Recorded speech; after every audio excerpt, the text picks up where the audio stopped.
Why don't you tell us a little bit about your transition from a student nurse to a registered nurse into the work you do now?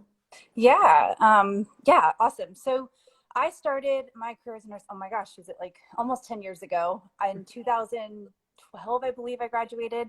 Um, and I basically became, nursing school was, I feel like, kind of a similar experience that most people have, where it's like you're just surviving, you're getting through, and, you feel so inadequate. You feel like you're on pins and needles. That was my experience. I know some people have decent experiences in nursing school. But for me, it was like, just get through. Let's just get to the NCLEX. Let's take this test and let's get done. Right. And in nursing school, I kind of just didn't feel like I was adequate. I felt like, I had professors. I actually failed 2 nursing classes. I had one of my professors told me that I should reconsider my career. And basically, I kind of just pushed through despite all of that. But when I got out of nursing school, I still had that sort of like, just that insecurity that like I was told I should have quit or I wasn't good enough. So I kind of brought that into my actual career as a nurse, Mm-hmm. where I started on a cardiac step down unit. And it wasn't until about a year into my career that I realized, like, wow, they were wrong. They like their opinions and their labeling of me was not accurate. And I think I went into the workplace just being who I was: outgoing, kind, hardworking. I always asked a lot of questions, and I wanted to do a good job. And I did a great job, and I got rewarded for that. Mm-hmm. And I sort of built my confidence from there. But basically, to make a long story short, I realized there were a lot of things wrong in the corporate world of nursing. I think we go into the corporate world thinking we're in a profession where people are professional. And I found that a lot of people, there's a lot of lack of professionalism in the nursing world. A lot of people, a lot of incompetent people in leadership positions, a lot of what I call toxic Terrys, and passive aggressive Paulas. You're dealing with people like that who are just difficult to work with. And so I wanted to see different. I knew that you could be an amazing nurse and amazing human being at the same time.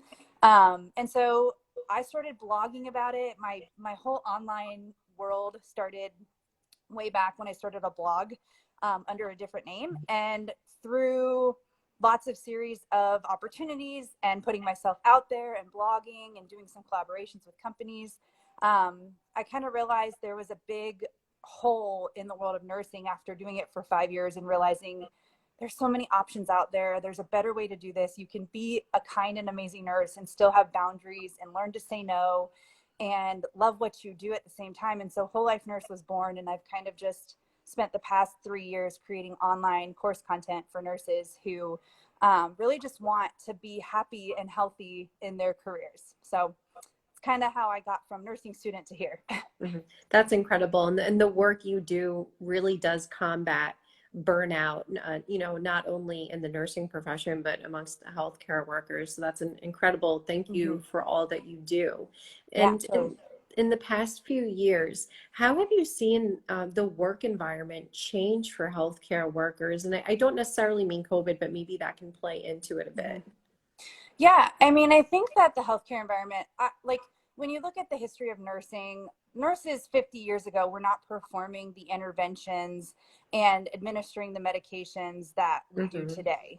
We basically, in my opinion, are functioning as mini doctors 50 years Right. ago, versus what, we're doing now. But the respect and the value for nurses hasn't caught up with that. It's like we're doing the things, these high level interventions and high level things as nurses, but we still are, we're in like, I feel like because nursing is historically a female dominated profession, it's got a natural tendency to veer um, down like a toxic road, if you will. And not all nursing is toxic. And that's what I help people understand, is that you can find healthy careers and work for healthy managers and being healthy environments. And you should seek that out because they do exist. But I think we've kind of just found ourselves in a really heavy profession. And this year, these past 2 years especially, have kind of just painted this picture that we signed up for this, that we signed up to sacrifice ourselves and our well-being and our families for the well-being of others. And a lot of hospitals and institutions have capitalized on that message, and they make you feel guilty and wrong and bad if you don't ride that bandwagon.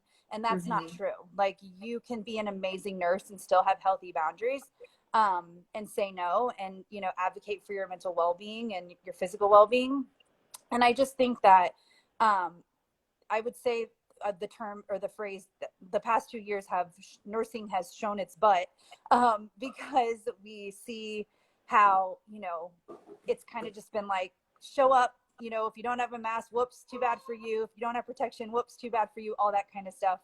Mm-hmm. And so that's kind of where we're at today is, you know, I think nurses are kind of opening their eyes and realizing that what they thought might be true is actually true, and that they really do need to stand up for themselves and value themselves. Right. And, you know, just because we're caring for others, it doesn't mean that healthcare workers need to neglect self-care. Right. Um, and, you know, the literature suggests that it's proven that there's a relationship between poor well-being and moderate to high levels of burnout amongst Right. workers and poor patient safety, resulting in assistance errors to our patients. So can you dive a little bit deeper into that? Yeah, I mean, I think that the whole, like, you know, nurses not taking care of themselves can have poor patient outcomes. I mean, it's kind of the same concept with any relationship that you're in. Like, if you don't love yourself, you can't fully love and be there for other people.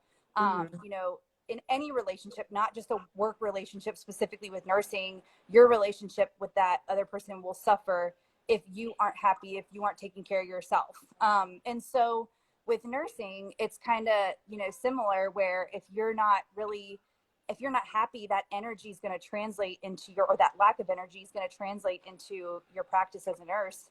And that is something that is, you know, a fact, and research is showing that. And so I think really the bottom line is that self-care looks like a lot of different things. The self-care I preach is healthy boundaries, learning to say no, negotiate to advocate for your worth. There is an energy that gets sort of given to you and translated into care when you are valued for the value that you bring to the table. That's why I'm a huge advocate of negotiating. It's not just about like, oh, I get more money to go drive a car that I want or have lots of things to buy. It's more about like the emotional benefit of feeling valued for the value that you're bringing to the table. And that is an act of self-care.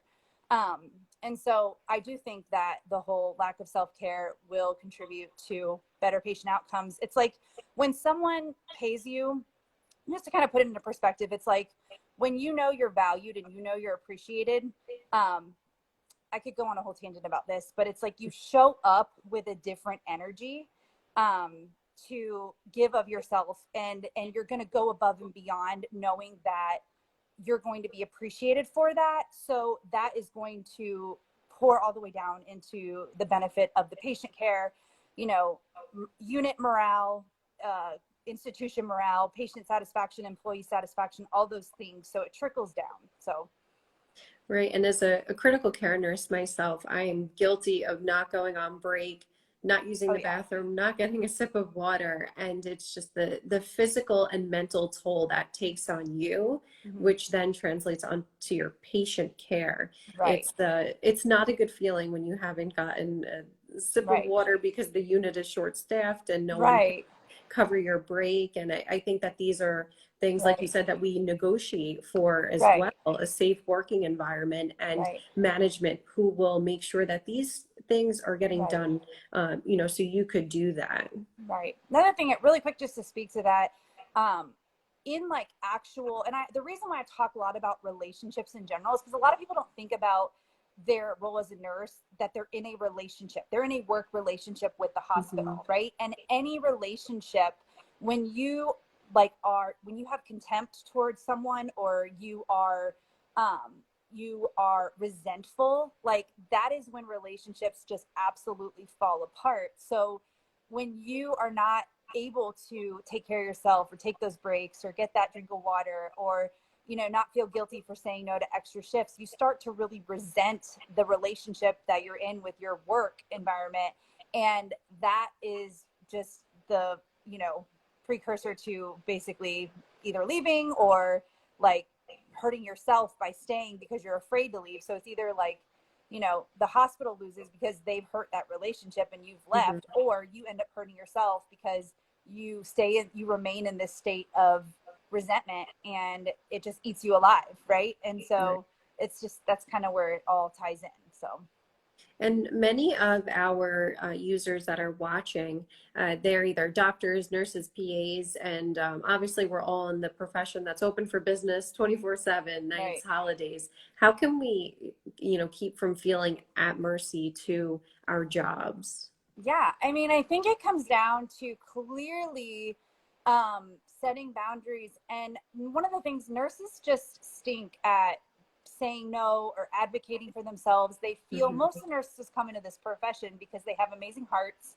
They want to help people. They want to be there for others.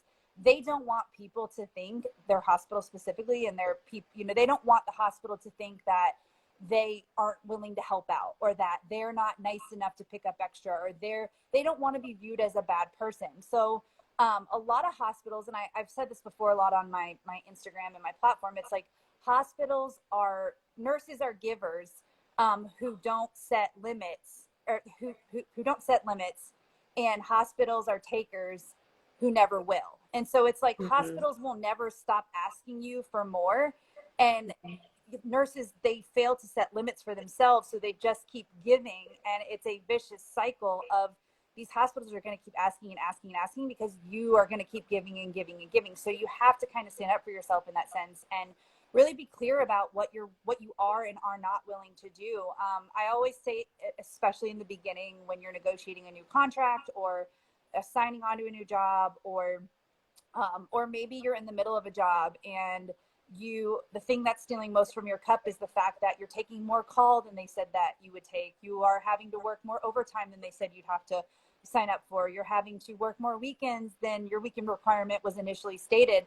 I think the first Mhm. thing is to, one, have a conversation about it and communicate that, like, hey, Miss Manager or whatever, but when I signed up initially, I was told X, Y, and Z, and this is what I'm experienced. Because sometimes they don't even know, they're not even aware. Like, the managers are not even doing the scheduling. The scheduler didn't even know that's what you signed up for. They're just like putting people down. And so sometimes it's a lack of communication. So I think it's good to start there first. But if they are aware of it and they're taking advantage of you, that's when you need to have that conversation and say, in order for me to continue in this position or in this work environment, I initially signed up for these things and I took this position because of these things. And right now these things are not happening. And so what can we do about it? Because otherwise I don't know that I'll be able to continue if this is, the reality of what it is versus what I was told in the beginning it was. Did that make sense?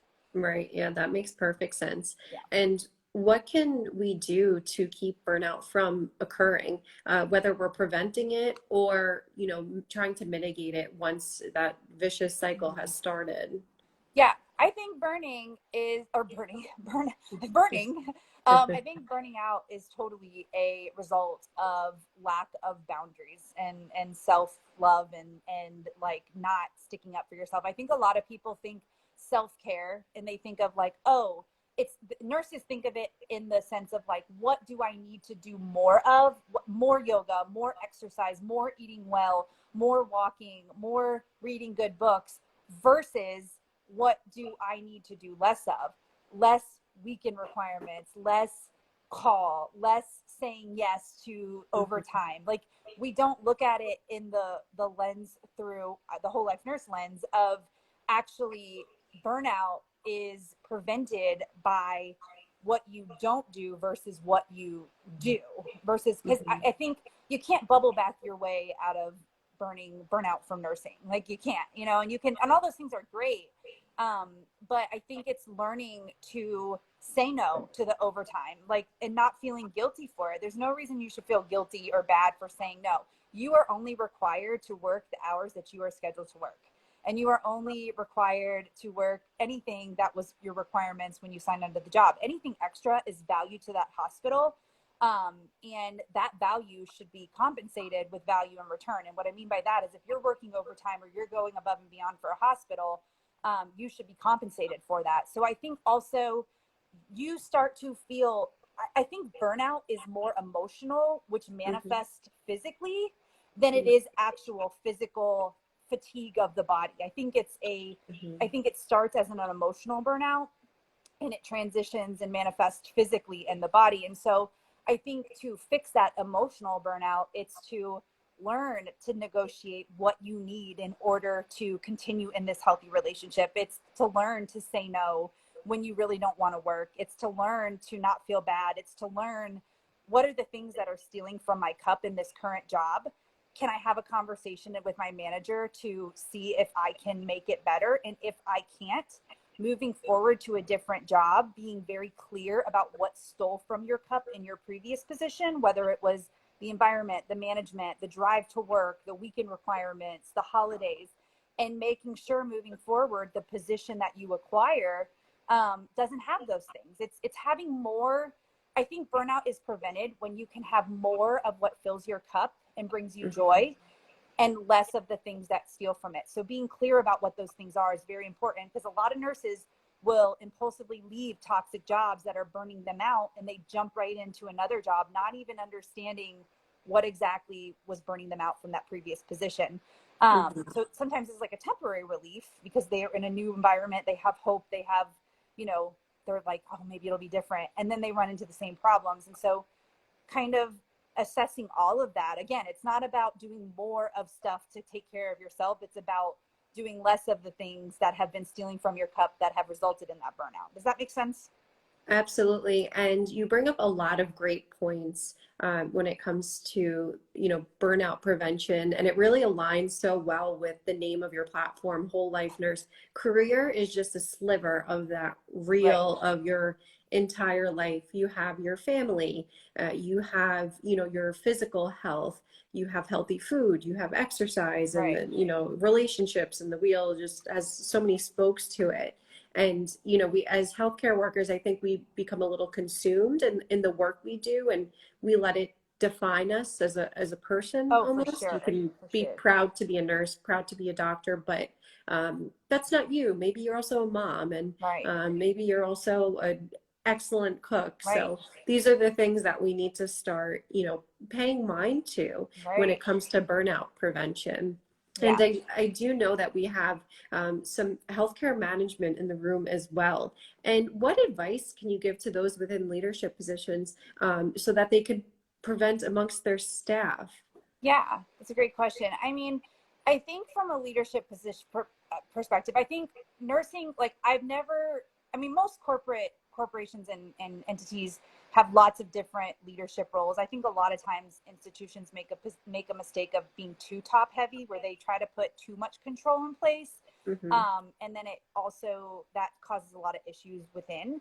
And I think that a lot of leaders see it more as a title versus an action. They see like, oh, I'm a manager versus I am being a manager, or I'm, it's a title for them. It's not an actual action that they're doing. It's like, if you're going to be a manager, you have to lead. What are you doing to lead? What does leadership look like? Leadership looks like, instead of asking people like, hey, do you need help, it's more of just jumping in, knowing exactly what's going on. I mean, I would hope that if you're in a leadership position, for the most part how to assume all of the roles underneath you, and you can hop in and help out. And it's not just sitting back and asking like, what do you need help with? It's taking the initiative to go do it, because majority of nurses are not going to ask for help. We're prideful, you know go-getters and achievers. We're like, we got this, we don't need help. It's Hmm. more of just like, step in and do help your staff. um and I also think just fostering I think building community and building trust is huge. People want to work for people that they know, that they trust. And management isn't about being someone's friend. It's about leading them well and supporting them. You can still be kind and you can still be respectful, but I think just really giving off this vibe that you're there for your whole unit. It's not just about a clique or a group of people. And so I really just think that fostering a sense of community on the unit. If you guys have followed me before, I hate the term work fam. Not a big fan of it. I think that's sort of like used more with manipulation than it is to benefit and represent a healthy environment. There are exceptions to that, but I think that a lot of people in management. I think when you can really work on building community and building trust and praising people, again, I think like having systems in place to acknowledge your staff, even if you can't acknowledge them financially, you know, or with big like monetary incentives, like really just, I think nurses are so underappreciated and undervalued, and just having systems set up to acknowledge and, you know, reward your nurses is really helpful. And one thing I will say too is that if you have great nurses on your unit, and if you ever have a nurse come to you about like, you know, hey, if they're trying to negotiate or if they're asking for a higher pay, I know a lot of managers and charge nurses, or if you have a nurse who's willing to work overtime but they're asking for more money, a lot of managers and charge nurses will be like, that's out of my hands, like I'm not in charge of that, like you're going to have to go to HR. Letting you guys know, every single nurse manager, every charge nurse can take the initiative to either go to the house coordinator and be like, hey, I have a nurse who's willing to work, but she's only willing to work for time and a half plus 15. Or, hey, HR, I have a nurse who I just did an evaluation with. She got the normal compensation, but she's an amazing nurse. She's like proved herself through and through. She contributes so much to the unit. She's asking for this amount. Please do whatever you can to work with her. I'd love for you guys to continue the conversation. Here's her contact information.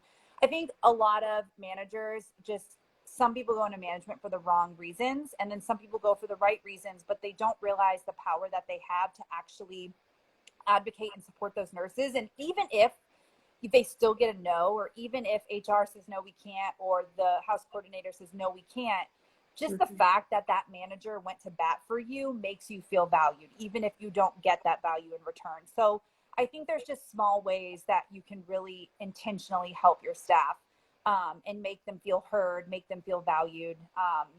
And just asking for feedback is probably like anonymous feedback to be able to serve, you know, the unit. Like, I think an incredible thing would be having like an anonymous feedback box where nurses and staff can submit like, hey, I'd like to see this, or hey, I'm struggling with this. And you as a manager can step up and say, hey, I received an anonymous suggestion about this. I wanted to bring forward the solution that I have. What do you guys think about it? And getting that collaborative input from your unit and things like that. I just think that fosters a safe environment, and it's also taking the initiative and showing that you're valued and heard. And that's what people need. So. And we're all here to help each other, no Yeah. matter what position you're in, and make it a safe, healthy working environment. Right. And, you know, there's been some recent events, you know, that have, I believe, worsened this burnout crisis and, you know, added some tension to the room. Can you speak a little bit to the Redonda Vaught case and why this is canceling out just culture? Yeah, I mean, I when I think about the Redonda Vaught case, I don't just think about, I think she represents a nurse. I don't look and go, oh, justice for Redonda. I sort of see this as justice for nurses, because this could be anybody. Anybody with a nursing license could have gone through, you know, dealt with what she had. Now, do I think there were some things that went wrong? Yes. Like, do I think what happened, you know, deserves some sort of ramification? Yes, 100%. But I think what people aren't identifying is that she probably was working in a culture that was very unsafe and managed poorly, which allowed her to even go to the extents of what happened and bypass the systems that did. I'm sure that it was normalized to some extent to leave patients unmonitored and, you know, go and do things quickly and override these things. And, you know, I don't want to speak a lot specifically to it. I didn't do a ton of research on that case, but I think the whole, just the concept that nurses are overworked, underpaid, undervalued, underappreciated, stretched so thin.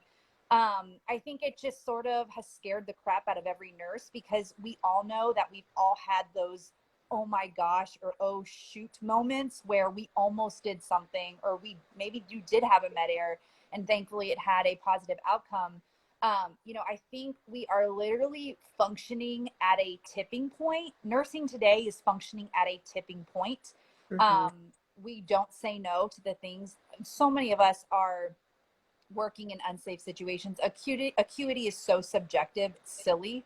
You know, and so we're all leaving work going, oh my God, oh my God, oh my God, like adrenaline running, thinking like, please God, don't let please no one call me tonight or tomorrow and ask, you know, work Been there. calls you. Yeah, work calls you on your day off, and it's simply a recording that's like your CVL is overdue, and all you're thinking about is, oh my gosh, what did I miss? What did I mess up on? You know, it's like you're not, it's just because we're working in this like survival mode essentially. And we're all close. I'm not saying we're all close to making errors, but it does not surprise me one bit that errors happen because of the environment and the unsafe situations that we're working in. So I think it's scaring the crap out of nurses, and they're like, you know what, my livelihood, my life, my family, my future is not worth like the risk of me messing up for being human. And you know, humans make mistakes, and you know, we do our best to make sure we're doing all the right things. I'll give you guys an example. I had a patient one time. We were working at a hospital. I was working at a hospital that was on paper light charting. So some physicians, we had doctors contracted working outside of our system. Long story short, the doctors that didn't work internal were still using the paper charts. Doctors internally were using the computer. Well, I had gone to do my morning meds, and this doctor who I didn't know he had seen my patient really wasn't like super alert and oriented, so I couldn't really have a conversation with him. The doctor had decreased his beta blocker dose significantly, but I had still given the medication that was scheduled. He was 60 beats per minute. The guy was just at the threshold. He was still within, you know, the parameters for me to give it, but the doctor had ordered for him to stop. I think he actually said stop the beta blocker. And are we okay up there? Hold on one second. No problem. Hey, John. Sorry, my baby's up there. No, that's okay. That's the plus things, of working from home, right? Yeah, guys, sorry. So it's one of those things where I didn't do anything wrong. I scanned the patient, right time, right dose, right everything. It's just that the doctor, the secretary, and myself had not checked the chart that morning. So I had not scanned that order to cancel the med, and I gave that patient the beta blocker. And, you know, here I am freaking out that this guy's going to bottom out because, you know, I gave him a dose that he wasn't supposed to get.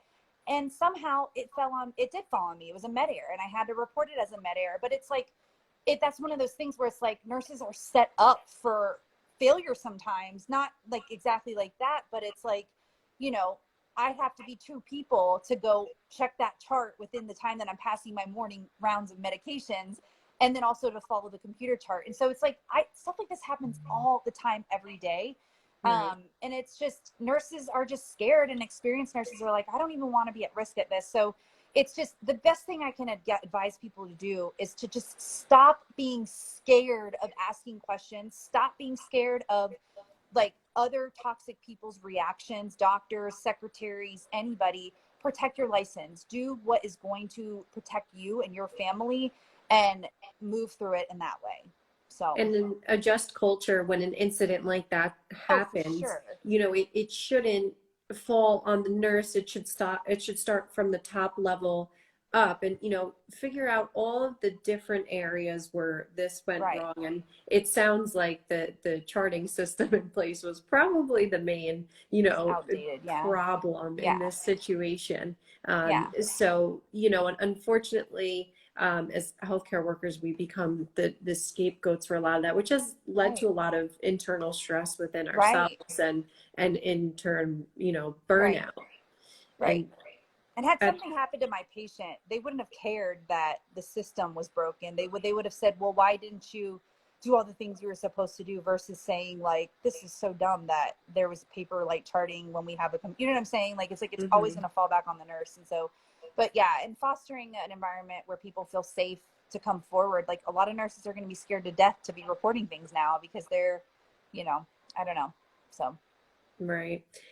Because they're afraid of punitive measures rather than, you know, re-education. And unfortunately, you know, at the end of the day, and throughout this burnout crisis, there's many individuals who may not want to or are unable to leave the job that they're in due to financial purposes, etc. Right. Do you have, what are some techniques that that they could use in order to take the positive away, and after every shift from what they do? Yeah, I struggle with that because it's the mentality of water the grass where you're at. And Mhm. I sometimes, I think to an extent you can do that. You can change your mind, change your life kind of thing. You change your perspective. I think sometimes, like in relationships, you can change your perspective on things. And instead of focusing on everything your partner or someone's doing wrong, you can focus on all the good things and really lean into those things. Sometimes it is a perspective issue. Sometimes it's an internal issue where you are someone who naturally sees the glass half empty. I think doing self work and learning about yourself and learning about your strengths and your personality, the Enneagram is one of my favorite personality tests to like really start with. It really just gives you an insight of how you are viewed and how how you tend to see the world and how you interact with the world. I think that can be really helpful. Um, and also you're like hospital environments, they can also do that with their entire staff, is learning their personalities and how people interact with each other and whatnot. But I think really Mhm. just like you can lean into like what is going well, what is going good, sit down on paper and write out like, okay, what do I like, what's pouring into my cup in this job, what's stealing from it, and then with the stuff that's stealing from it, is there anything you can do about it? Can you have a conversation with your manager? Can you switch your schedule? Can you work a different shift? Can you ask to not be paired with this person who's just stealing from your cup? Like really identifying those things versus just going home and internalizing and complaining about it. I think Mhm. having a conversation about it and figuring out solutions to your problems the best that you can be helpful in a job that you're at. Because again, a lot of people jump ship, and sometimes it's not an external environment issue. It's not your workplace. It's more of like what's going on inside your heart and your mind. Mhm. So I think learning about yourself and holding conversations and not just holding it in can be really, really helpful to really, thrive in a place that you're in. Right. And, I'm not at the bedside full time anymore, but something I used to do after every shift was, think about a moment in that shift where I was really making an impact on someone's life. And something like if the family members had said to me, I'm so glad you're taking care of Mm-hmm. my loved one, or, you quoted someone that day and you brought them back, and that was someone's father, brother. It's always important to reflect on those moments, but like Kelsey has been saying throughout this whole discussion, with boundaries, Right. because you're not a martyr, and Mhm. you cannot save other lives if you cannot Right. take care of your own. Right. And Right. Right. that's really the message that we want to get Mhm. across here today. Prioritizing that self-care so you could be the best person, you'd be, the best nurse, doctor, whatever your role may be.